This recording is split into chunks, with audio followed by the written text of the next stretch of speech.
Assalamualaikum teman-teman. Halo, nama saya Vita Larsati, NIM 1912117. Saya dari kelas PAI 4A dengan mata kuliah Administrasi Pendidikan, dosen pengampu Ibu Helnanelis MPD. Saya dari Universitas Islam Negeri Sultan Maulana Hasanuddin Banten. Saya dari kelompok 10 akan bahas tentang administrasi keuangan di dalam pendidikan. Yang A, pengertian administrasi keuangan. Menurut Siti Alifah Deka Putri, tahun 2020, administrasi keuangan adalah upaya pengelolaan yang dilakukan oleh berbagai pihak yang mencakup semua aktivitas yang berhubungan dengan keuangan, sebagai upaya untuk mencapai tujuan suatu organisasi atau perusahaan. Yang B, tujuan administrasi keuangan. Menurut Ahmad Rifai, tahun 2019, administrasi keuangan terbagi menjadi 3 tujuan. Yang pertama, meningkatkan efektif dan efisien penggunaan keuangan sekolah. Yang kedua, meningkatkan akuntabilitas dan transparansi keuangan sekolah. Dan yang ketiga, meminimalkan penyalahgunaan anggaran sekolah. Yang C, prinsip-prinsip keuangan pendidikan. Menurut Ahmad Rifai, tahun 2019, prinsip-prinsip keuangan pendidikan terbagi atas 3 prinsip. 1. Prinsip transparan. Transparan adalah keterbukaan. Maksudnya adalah memberikan informasi yang jelas kepada pihak-pihak yang berkepentingan tentang dari mana sumber data diperoleh, berapa jumlahnya, untuk apa dana itu dipergunakan, dan bagaimana rincian penggunaannya, serta pertanggungjawabannya. Yang kedua, prinsip efisien. Efisien adalah penggunaan sumber daya keuangan yang digunakan haruslah betul-betul tepat guna, yaitu sesuai dengan yang dikeluarkan dengan yang dihasilkan. Dengan kata lain, penggunaan sumber daya keuangan sekolah haruslah bijak dan hemat. Efisiensi biasanya diukur dengan membandingkan antara masukan atau yang dipergunakan dengan yang dikeluarkan atau yang dihasilkan. Yang ketiga, prinsip akuntabilitas. Setiap sumber daya yang digunakan harus dipertanggungjawabkan, baik secara administratif maupun secara normatif. Pertanggungjawaban di sini maksudnya adalah penggunaan keuangan sekolah jelas pembukuannya, ada bukti-buktinya, serta hasilnya. Dan yang keempat, ada prinsip tambahan menurut Agung Aklades tahun 2019, yaitu prinsip efektivitas. Efektif seringkali diartikan sebagai pencapaian tujuan yang telah ditetapkan. Efektivitas lebih menekankan kepada kualitatif, outcome, pendapatan, di mana kegiatan yang direncanakan anggarannya sebanyak yang telah ditentukan sesuai dengan apa yang direncanakan. Kemudian, yang D, sumber dan manfaat keuangan sekolah. Menurut Sujari Rahmanto, nomor 80-81 tahun 2019, sumber-sumber keuangan sekolah diperoleh dari beberapa sumber, yaitu A. Dana dari pemerintah dialokasikan dengan alur penganggaran rutin pada daftar isi kegiatan yang diberikan bagi setiap sekolah tiap periode tahun anggaran.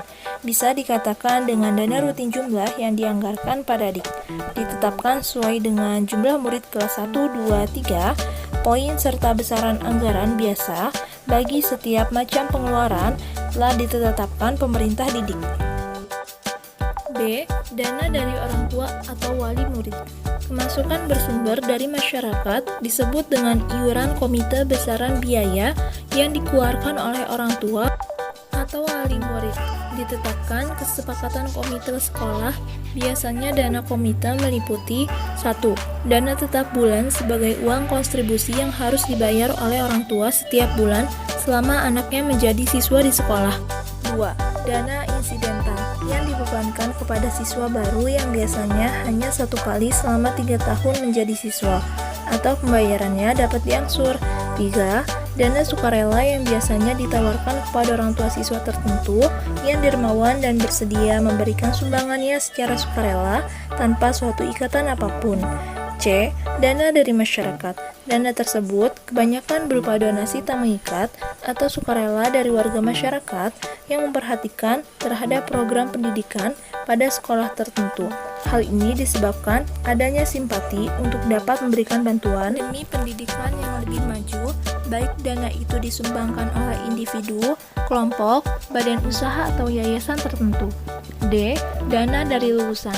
Bantuan alumni ini bukan selalu dalam bentuk uang, biasanya berupa perlengkapan pembelajaran buku atau alat lain yang dapat menunjang peningkatan kualitas lembaga, dan bantuan yang berupa dana dikumpulkan dari alumni-alumni bersifat bantuan mengikat atau sukarela dari alumni yang tergerak berpartisipasi memajukan dan mengembangkan pendidikan di sekolah.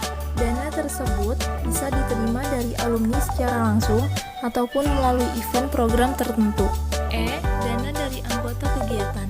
Dana ini diperoleh dari siswa atau masyarakat yang mengikuti layanan program pendidikan ekstra atau ekstrakurikuler, contohnya ke bahasa Inggris, pelatihan komputer, dan bidang keterampilan lain. F. Dana dari kegiatan wirausaha lembaga pendidikan. Terdapat sekolah-sekolah yang menyelenggarakan program usaha yang bertujuan untuk menambah pemasukan. Dana tersebut adalah hasil dari setiap program wirausaha yang dikelola sekolah melalui tenaga karyawan sekolah ataupun para murid itu sendiri.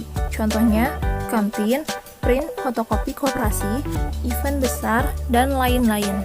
Kemudian, manfaat keuangan sekolah. Menurut Fathudin Aziz dan Budi Winarni, nomor 4 tahun 2021, manfaat keuangan sekolah dibagi menjadi 3. Yang pertama, teraturnya penerimaan maupun pengeluaran organisasi. Yang kedua, pemanfaatan uang mampu dikendalikan dan dikoordinasikan dengan baik. Yang ketiga, berkurangnya kekeliruan dalam pembuatan laporan keuangan. Dan yang terakhir, E. Komponen administrasi keuangan. Menurut Fathudin Aziz dan Budi Winarni, nomor 5 tahun 2021, administrasi keuangan terdiri atas beberapa komponen, yaitu A. Perencanaan keuangan, yaitu merencanakan pemasukan serta pengeluaran keuangan maupun aktivitas-aktivitas lainnya untuk kurun waktu tertentu. B. Penganggaran keuangan, yaitu kegiatan organisasi yang meliputi pemasukan, pengeluaran, maupun aktivitas yang telah direncanakan sebelum kemudian dibuat rincian atau detailnya dibuatkan anggarannya. C. Pengelolaan keuangan, yaitu suatu kegiatan menggunakan dana sedemikian rupa agar dapat bermanfaat secara maksimal.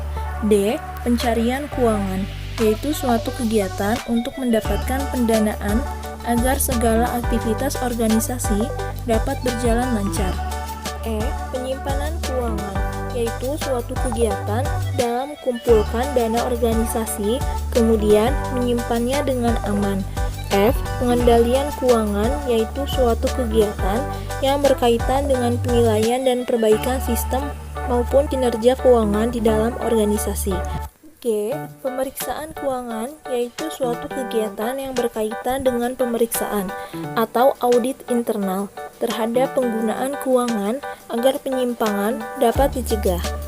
Sekian dari saya, terima kasih. Wassalamualaikum warahmatullahi wabarakatuh. Bye.